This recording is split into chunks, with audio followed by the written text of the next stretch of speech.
IVM. Hi, welcome to a show about crypto, where today I have with me the spectacularly named Mr. Kash Dhanda. And I'm going to be very careful and say it that way because I can't tell people your name is Kash Dhanda and then say you're here to talk about crypto. I can't do it. So I'm going to say that. Kash, welcome to the show. Thanks, Rohan. It's a pleasure to be here.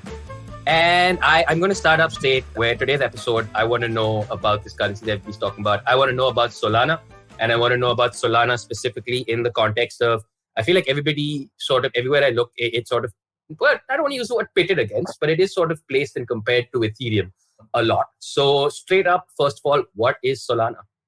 Yeah, so Solana is a smart contract platform that is super fast and super cheap.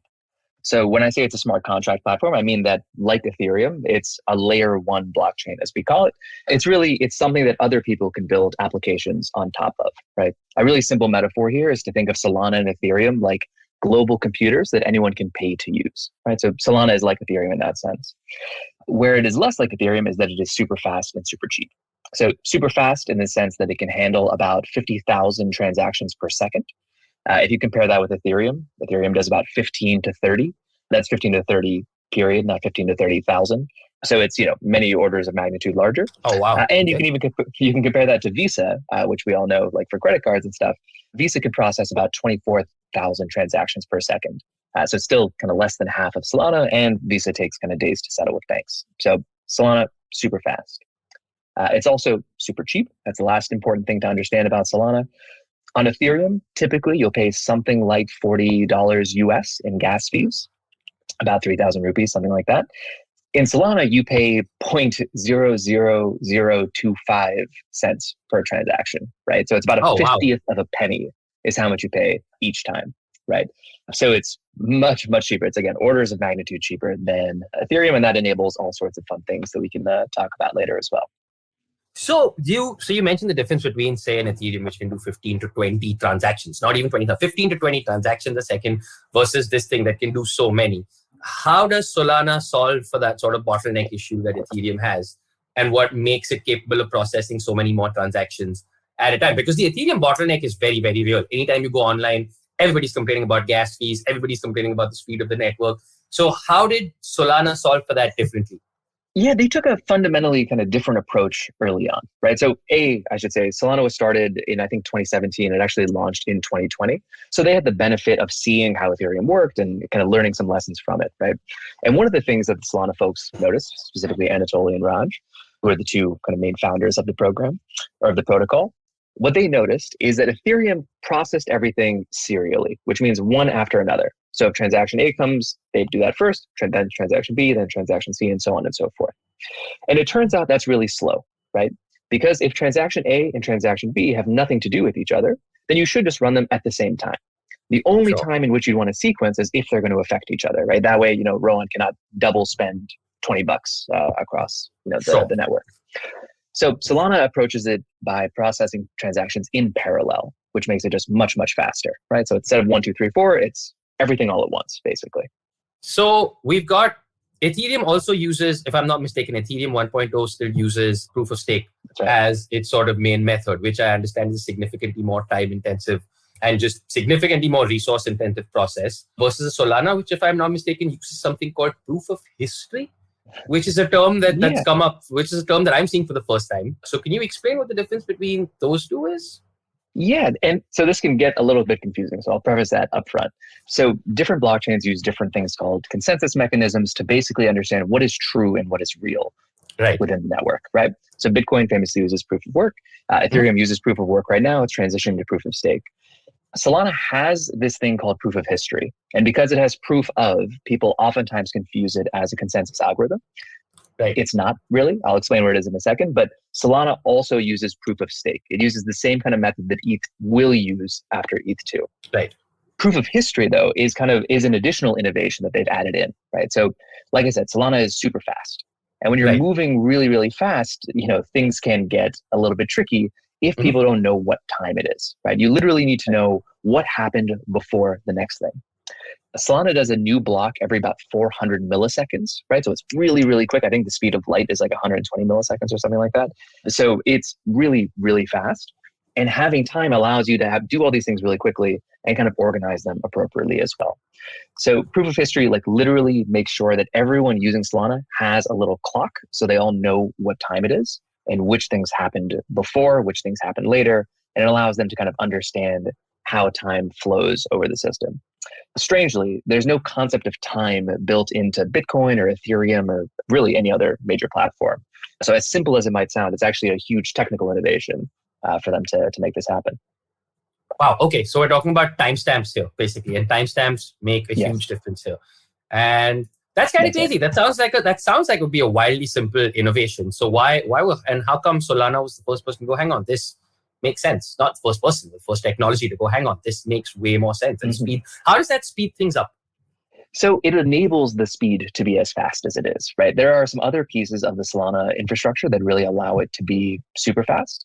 So like I said, that parallelization of processing transactions using something called the C-level runtime is actually what makes things really fast, and kind of proof of history enables that. Right. There are other pieces of Solana that make it really fast. They have something called Turbine, which is a lot like BitTorrent. I don't know if you ever torrented stuff back in the day, Rohan. But it uses. I have no idea what you're talking about. I never torrented a thing in my life. Yeah, me too. I read a Wikipedia page on it once. That's the only way that I know about it. Exactly. I think we've been to the same Wikipedia page. It works the same kind of way, right? BitTorrent takes a big file, breaks it up into little small pieces, and then sends those little small pieces to people on the network. Solana does something similar to that with Turbine as well. And basically, the reason that Solana does it and Ethereum doesn't is Solana was built to be a high-performance blockchain. That was not the kind of goal of Ethereum up front. They were very busy, understandably, kind of inventing smart contract platforms and really focusing on decentralization as much as possible. The Solana guys said, like, hey, decentralization is important. We want to be decentralized, but we also want to ensure that it's fast enough that people can actually use it. It's cheap enough that people, if they make a mistake, they don't feel like they lost a lot of money, right? It's more of a trade-off decision that was made early on by the Solana team to go towards these technical innovations that allow it to be so much faster. Okay, that's fantastic. So why do people so often, and this is a phrase that I've seen very, very often, and I'm trying to separate the hype from the fact, why does everybody call it an Ethereum killer? What a horrific name for a product. But also, I mean, it's quite the title to carry. So why do people call it that? I mean, I think it's important to think about which people are calling it that. I think that's largely like a journalist media kind of positioning. I don't think there's anyone, at least that I know in the Solana ecosystem, that calls it an Ethereum killer. But in general, I think people feel like these are two competitive platforms. And in many ways, they are, right? They kind of do the same fundamental thing. They're both smart contract platforms. Right. I like to think about this stuff in terms of probabilities, right? Because I can't say for sure. But I think it is extremely unlikely that Solana kills Ethereum, in the sense that Ethereum's token price goes to zero and there's funerals in the streets and the bankless guys are crying, whatever else. I do think it's somewhat likely that Solana overtakes Ethereum in terms of market cap. And I think it's extremely likely that they at least compete and that there's at least a conversation in the coming months and years where they're kind of seen more as peers. Right now, undisputedly, Ethereum is much bigger in terms of market cap, in terms of developers, in terms of users than Solana. That's for sure. I think it's very likely that we'll see more parity achieved there, and it's possible that we even see Solana above. But again, it's unlikely that it actually kills it. So one of the places where this battle is obviously going to be hugely important is decentralized finance, right? Like DeFi in general. So how do they stack up against each other when it comes? Because my understanding is that the Solana ecosystem is obviously way more nascent than the Ethereum one, like you mentioned as well, right? I mean, Ethereum started earlier, but Solana has the advantage of starting later, like you mentioned, got to see what Ethereum did. So how are the two sort of stacking up against each other in the DeFi ecosystem? And what is sort of Solana's advantages versus Ethereum and sort of vice versa? Yeah, so to preface this again, as you say, Solana's nascent. The primary metric that we measure kind of DeFi activity by is called TVL, total value locked. Ethereum has something like $150 billion of value locked on the network. Solana has about 10 billion, right? So again, we're talking, it's a huge difference right now. But what is really exciting about Solana is the speed and the cheapness. I keep coming back to that because it's really important. Enable all sorts of new applications. Most notably, they enable something called a central limit order book. And this is done through something like Serum. And the way to think about this, right, is when you go and trade on the stock market, there's somebody who runs the stock market, like the Dow Jones and the US, whatever. And they literally have a book with everyone's orders, right? All the buy orders and all the sell orders. And then you can kind of match it up, right? It's very efficient and fast. Ethereum has no such corollary, right? Instead, they use this entirely different market model called automated market makers, which can get more complex. But the basic point here is that on Solana, you can do finance things the same way you do finance things in the real world because it's fast and it's cheap enough to do so, right? That it means all sorts of new things and all sorts of really advanced, sophisticated things like derivatives and options and futures and all sorts of other things are possible in a more thorough way on Solana than they are in Ethereum. In general, what we've seen with the history of finance in the last, let's say, 200 years is that finance gets increasingly complex, right? It gets increasingly sophisticated. Solana is the place where complicated, sophisticated financial instruments are possible and easier to build and use.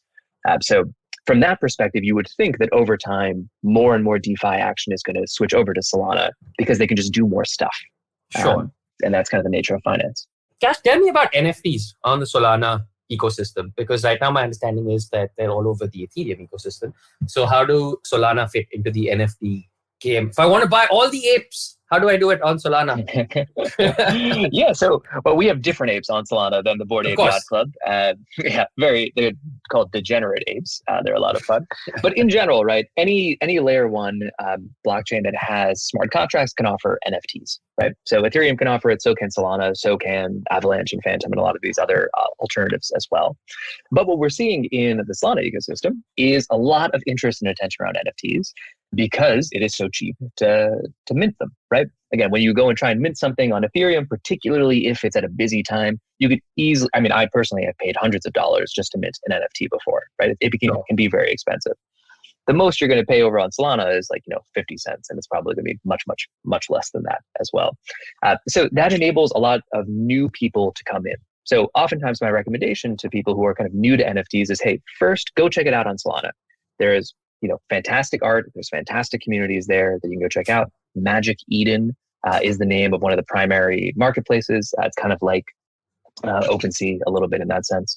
Solana Art is another one. But go look through the art, find some art that you like, go through the experience of connecting your wallet and purchasing a piece and owning it and kind of getting a sense of what that feels like.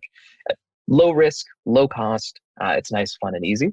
And so what we are seeing is kind of a proliferation of NFT projects as a lot of kind of net new users to crypto try it for the first time on Solana. A lot of people are going after that audience and targeting them there. So it is certainly less mature than the NFT ecosystem in Ethereum. A lot of the pieces are much cheaper, right? And it's a great place to kind of get your feet wet with NFTs as you want to learn more about them. All right, I am in conversation with Kash Dhanda of the Superteam DAO about Solana. And we're going to take a short break and we will talk more right after this. Do you like true crime stories? Do you like to learn about the people behind some horrible, awful crimes? More specifically, women that may have committed these crimes. Actually, Indian criminals that are women? Then we'd like to welcome you to our podcast, Misconduct. My name is Raghavi. And I am Nisha. We cover themes like murder, dacoity, drug trafficking, financial fraud, kidnapping, and many more. You can catch us every Wednesday on the IVM Podcast Network or wherever you get your podcast. Welcome back to a show about crypto. I'm in conversation with Kash Dhanda about Solana. So how does interoperability work with Solana and Ethereum and all? Because right now, one of the sort of issues is that all these sort of different blockchains and all of these things, they're just in their silos, right? And you have to sort of build bridges between them. So how does that work? Because I feel like it would be advantageous to something like Solana, right? To also just be interoperable as hell. So how does that work? It would be lovely. Indeed, one of the biggest obstacles to Solana's growth is that it's primarily coded in this language called Rust, which is different than Ethereum, which is coded in Solidity, right? So already you're starting to have some friction between the two. Right. Indeed, there are bridges being developed, like as you described. So the expectation is that in the next kind of 6 to 12 months, we'll see much more of this. Already there are a few though. So if you are on Ethereum and you have, let's say, $1,000 of USDC that you want to move over to Solana to do fun DeFi things with, you can use a bridge like Wormhole. Wormhole is a great one. You can send over funds, you can send over NFTs, you can kind of send over anything from Ethereum over to Solana, right? So in the short term, that works perfectly fine. Over time, we expect that might get cheaper and faster and easier and all those kinds of things. The other piece of interoperability is of code, right? So how can we get things that already run on Ethereum to run on Solana? Think about this a little bit like it runs on iPhone or runs on Android, right? You want it to run on both, ideally, right? Yeah. So there are projects out there that are dedicated to solving this problem. A really exciting one is called Neon Labs that we're very bullish on. They allow anybody to run their EVM code and have it work immediately on Solana without having to rewrite anything. Oh, wow. Okay. Again, it's like, so it's like if you had an iPhone app, you just click a button and then all of a sudden it works on Android without you having to recode anything. It's like all those emulators we had as kids to run sort of Nintendo games on our PCs. Got it. Okay. That's right. That's right. So as bridges allow people to bring over funds and assets like NFTs to Solana, that'll help adoption. And as tools like Neon Labs allow anyone to run the exact same program on Solana, that'll also help adoption because it'll just have, more stuff to do on Solana, which is great. So over time, we'll see more and more interoperability. All right, fantastic. Thank you for clearing that up. So now another question that comes up very often, and this is something that comes up it's come up with Bitcoin, and then it's sort of spilled over to Ethereum, and now I'm guessing this is something that Solana will have to grapple with as well. What are the sort of environmental implications for networks that are sort of lighter and faster? Like the environmental implications of a Solana versus an Ethereum, because this is obviously much like sort of oil has its own PR crisis. This is obviously a sort of nascent PR crisis for crypto and the blockchain, right? Where everybody's sort of going, power consumption is through the roof. So how does Solana sort of solve for some of those implications? So it uses this proof of stake system to kind of generate, right? The really energy intensive thing, the thing that all the environmentalists hate, and for some justified reason, is proof of work, right? Which is really kind of energy intensive. Proof of stake is super light, right? That's almost like a primary benefit of it, is that it uses very, very little energy on purpose. So a single Solana transaction uses about the same amount of electricity as a single Google search, right? Which is to say very, very little. Yeah. So you don't have to feel any type of guilt. There's no type of kind of like, how should I say, negative environmental problems that are being created by Solana specifically. I mean, maybe it's not fair to say none at all. Like, Google has obviously environmental consequences, but nothing close to Bitcoin, right? Which is kind of on the order of small nations in terms of its environmental impact. So yeah, I think if you care about going green, if that matters to you, and if climate change is important to you, which it probably should be, Solana is a great place to kind of do all of your DeFi transactions and all your kind of cryptocurrency interactions, because you can rest assured knowing that it's not going to, have a significant strain on the planet. Fantastic. Now, my next question is a two-parter. One is, you're part of a DAO, a DAO called Superteam. So one half of the question is, what is a DAO? And two, why is your DAO, Superteam specifically, so bullish on Solana? Yeah, so a DAO, it stands for a Decentralized Autonomous Organization, DAO. And the simple way to think about it, right, is that a DAO is just an internet community with a mission and a bank account, basically a way to kind of fund their mission, right? It's like if you gave a subreddit its own bank account to go start, for example, a record. The horror. What kind of new fresh hell is this? Yeah, exactly. No, but it's the subreddit with financial powers. Are you crazy? So it turns out, though, when you allow people to kind of organize permissionlessly online in a way that they can trust each other and give them a common source of funding, all sorts of like fun innovation can happen. So the Superteam DAO, which I'm one of the core contributors for, is what's called a service DAO, which means we go out and we help other cryptocurrency projects, right? We've decided to focus entirely for now on Solana as an ecosystem. And we're kind of making a big bet that Solana is going to grow in the way that, a lot of people expect, including us. There's a lot of reasons to be bullish on Solana, right? From some of the backers and players involved in the space, like Sam Bankman-Fried and others, to, the amount of, the kind of technical innovations that they've had. What really mattered to me and to us, though, I think, is seeing all of the talent that's going to the Solana ecosystem, right? Especially in the ascending world, in places like India. What we find is that people feel much more comfortable using something that is cheap and fast than something that is expensive and slow, right? In many ways, Ethereum today is a rich person's blockchain, right? You have to have a lot of wealth already to be able to afford the $40 per transaction cost. And God help you, if you make a mistake, you just burned $40 and you've done something wrong, so you have to pay another $40 to reverse it. Adds up really quickly, right? So what we see is that a lot of people are able to experiment and play around in the Solana ecosystem in a way that they can't elsewhere. And that enables a lot of kind of innovation, right? If you can make things, if you can create an ecosystem where it's faster and it supports a wider range of applications and it's cheaper so people can make mistakes, those two ingredients are how you get innovation, basically. So we're seeing a lot of really smart people, developers, designers, et cetera, community managers moving to the Solana ecosystem. And that's why we're bullish. All right, fantastic. I think that covers it. Just to sum it up, and please, in case I've gotten anything wrong, get me up. One is Solana is a significantly sort of lighter on its feet platform than Ethereum, where it can process like significant, of a way higher order of magnitude transactions in a second than Ethereum can. It can do this at a fraction of the cost and at a fraction of the energy, as a result of which it's the sort of thing that significantly spurs innovation, which in a way gives it a pretty sort of interesting hold in the DeFi space, because unlike an Ethereum, like you mentioned, this is a platform that is significantly more forgiving of mistakes and reversals and failures because of its cost and energy implications. And that is why as Superteam DAO are more bullish on the ecosystem. Yeah, I think the only one piece to add to that from my perspective is, yes, it is great for DeFi. And I think it's definitely showing a lot of promise there already. I'm really excited about Solana in the way that it can also enable consumer applications, right? One of the things that we care about at Superteam DAO is helping onboard the next billion people into crypto, right? So they can find financial freedom and privacy and ownership and all those other great things that Web3 has to offer. Because again, Solana is so fast and cheap, you have all sorts of fun consumer applications that you couldn't really do anywhere else, right? So some projects for your listeners to maybe check out. One is called Star Atlas. Have you heard of Star Atlas already? I have not heard of Star Atlas. Yeah, it is very similar to EVE Online, the video game. It's a traditional kind of video game. Yeah, so it's a AAA game, super high production quality, fantastic team behind it that have built some of the biggest games of all time. Those kinds of like games that are built around NFTs and actually owning in-game assets and fighting each other, a bunch of like fun stuff. That's really easy to do on Solana, or it's much easier to do on Solana.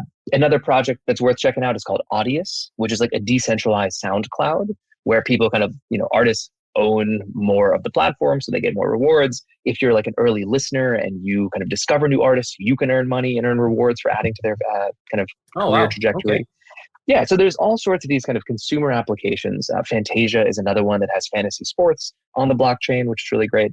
That's one other piece I think is really exciting for, let's say most people in the world who are maybe not going to dive deep into DeFi. You still might interact with Solana through some of these consumer applications as well. That's fantastic. That's actually, this is, I think, one of the first sort of chats we've had where people are talking and not just up in the air about consumer applications that aren't just like wildly B2B or sound wildly complex, which is kind of great. So yeah, thank you for that explanation. I will check out Star Atlas. I will check out Audius. Audius and Fantasia. Audius, yeah. Audius, and there we go. And Fantasia. Thank you so much for that. This has been a very fascinating conversation. Definitely given me a significantly greater insight into Solana than I had so far. Right now, it was just this coin in my platform that was there and my portfolio, and it's just there. And but heard good things. But this is a lot of context. Thank you so much. Yeah, my pleasure. Kash Dhanda from the Superteam DAO, aka the Superteam DAO. You have joined us very early this morning from the UK. I'd just like to tell our listeners that when I'm recording this right now, it's a nice and breezy 1:30 in the afternoon at home for me, but it's like 7 a.m. for you. So thank you so much for making this time on a cold winter morning in the UK. It's been a great chat. Oh, no better way to start a day than talking to you, Rohan. I'm grateful. Glad. Thanks. I'm glad. Thank you. Thank you so much. Hey everybody, it's been another great week on the IVM Podcast Network. On Cyrus Says, writer-director Supan Verma tells Cyrus what it was like co-directing Season 2 of The Family Man. In their new miniseries Ek Sawal Kahi Jawab, the Pulyabazi hosts ask, how much should the government's tax income be? What's life like in your 40s? Actor Sikandar Kher talks to Ritasha and Ayushi on Agla Station Adulthood. On All Things Policy, the Takshashila folks shed light on a probable global treaty for pandemic management. And on Say No to Drama, Chetna explains how to give up on the stress of not finding solutions to our problems right away. Do follow us on social media. We're IVM Podcast on Twitter, Facebook, Instagram, and LinkedIn. And remember, if you're enjoying this show or any of our other shows for that matter, please do tell a friend. We really do appreciate the word of mouth. Also, don't forget to rate us on any of the platforms that you're listening to us on, Spotify, Apple Podcasts, wherever it is. And we are also on YouTube. On YouTube, you can check out our various channels on ivmpodcast.com/YouTube. And finally, we'd like to thank our sponsors this week, Bank of Baroda and CoinSwitch Kuber. Thank you for making this possible. Eventually, you'll see the end of your childhood. Get accustomed to womanhood. Enjoy the experience of sisterhood. Might get to wifehood. Or not. Choose motherhood. Or not. You'll learn to define your personhood. Earn a livelihood. Change the neighborhood. And get rid of the falsehood that life post-academia is easy. So join me, Natasha. And me, Ayushi. On a journey from station starting point. To station, what now? Next station, Pudin station. And hopefully, Agla station, adulthood. Fresh episodes out every Thursday.